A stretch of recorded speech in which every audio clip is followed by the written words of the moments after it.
हाथी से नफरत।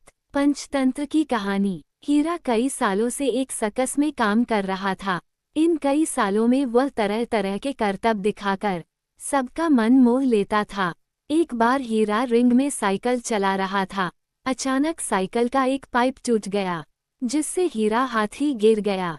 उसके गिरते ही स्टेज कई जगह से टूट गया और उसकी लकड़ी उसके शरीर में कई जगह चुभ गई, खून निकलने लगा। हीरो वहीं लेटा हुआ करहा रहा था।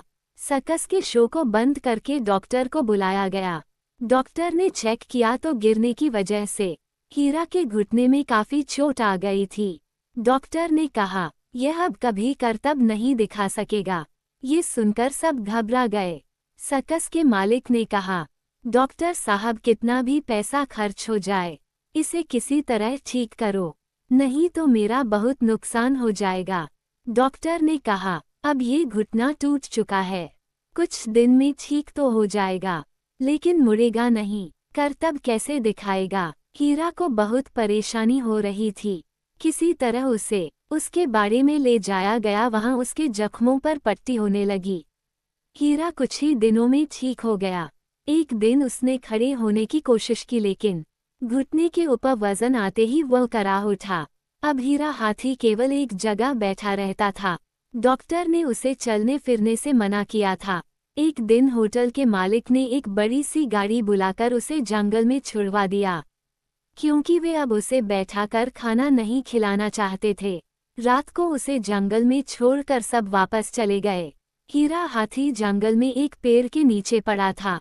वह वहीं सो गया। सुबह जब उसकी आंख खुली तो उसने देखा, जंगल के कई जानवर उसके आसपास खड़े हैं।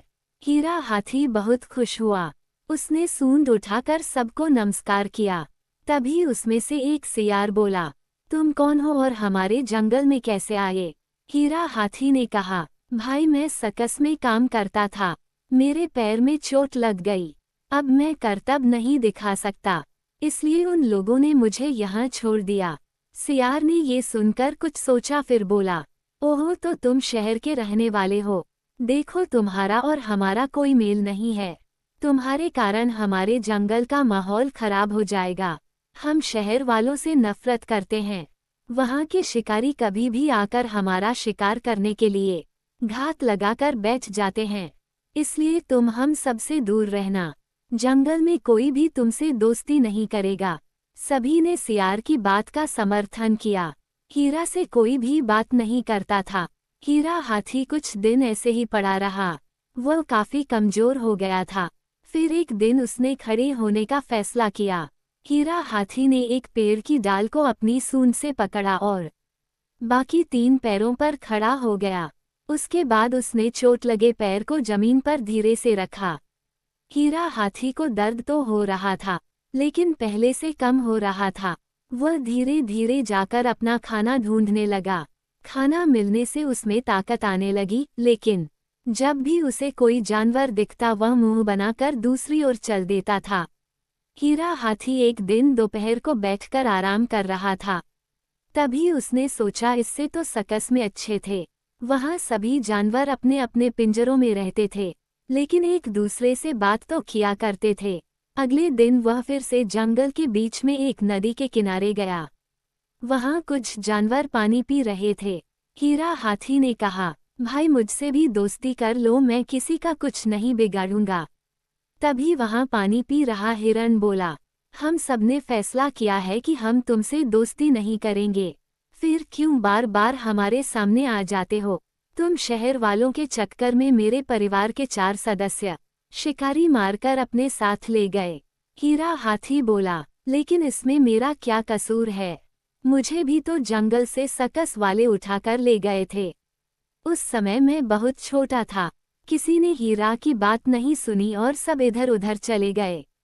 हीरा नदी पर पानी पीकर वापस अपनी जगह पर आ गया। उस जंगल में सभी जानवर बहुत प्यार से रहते थे। सब एक दूसरे की बातें मानते थे।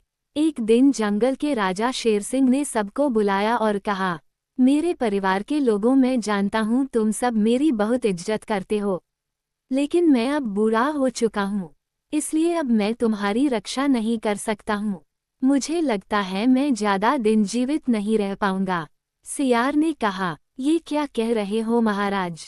हम तो पूरे जंगल में आपके ही कारण निर्भय घूमते हैं।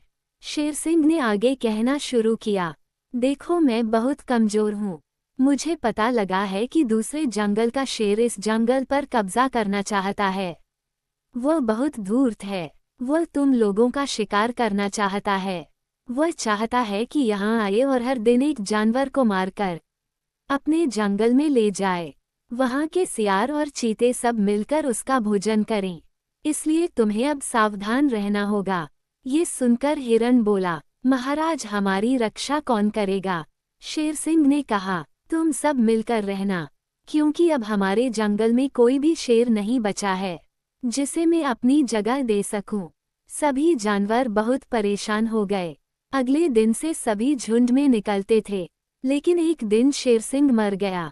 उसके मरने की खबर जब आसपास के जंगलों में पहुंची तो कई शेर उस जंगल पर कब्जा करने का प्रयास करने लगे।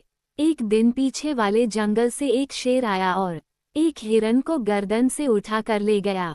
इससे सभी जानवर बहुत डर गए। हीरा हाथी को भी यह बात पता लगी। वह बिना किसी को बताए जहां से पिछला जंगल शुरू होता था वहां जाकर खड़ा हो गया। कई दिन बीत गए। हीरा हाथी वहीं खड़ा रहा। सभी जानवर उसे देख रहे थे। एक दिन वही शेर फिर से शिकार की तलाश में जंगल में घुसने की कोशिश करने लगा। तभी पेड़ के पीछे से हीरा हाथी निकला। उसने शेर की पूंछ को अपनी सूंड में लपेटा और शेर को चारों ओर घुमा दिया, फिर एक और फेंक दिया। हीरा हाथी के इस काम से शेर को बहुत चोट लगी। वह करहता हुआ वापस भाग गया। जंगल के सभी जानवर हीरा के आसपास इकट्ठा हो गए। सियार बोला, भाई तुमने हमारी जान बचाकर हम पर बहुत बड़ा एहसान किया है। हीरा हाथी बोला, एहसान कैसा? आप सब मेरे घर के सदस्य हो। ये जंगल हमारा घर है। कोई भी मेरे घर में घुसने की कोशिश करेगा तो ऐसे ही मार खाएगा। सियार ने कहा, हमें माफ कर दो, हमने तुम्हारे साथ बहुत बुरा व्यवहार किया। आज से तुम हमारे राजा हो। हीरा हाथी बहुत खुश हुआ। वह अपनी सूंड उठाकर सबसे प्यार करने लगा। उस दिन से जंगल में सभी उसके दोस्त थे। दूसरे जंगल वालों को जब ये बात पता लगी तो वो कभी भी उस जंगल में घुसने की हिम्मत नहीं कर पाए।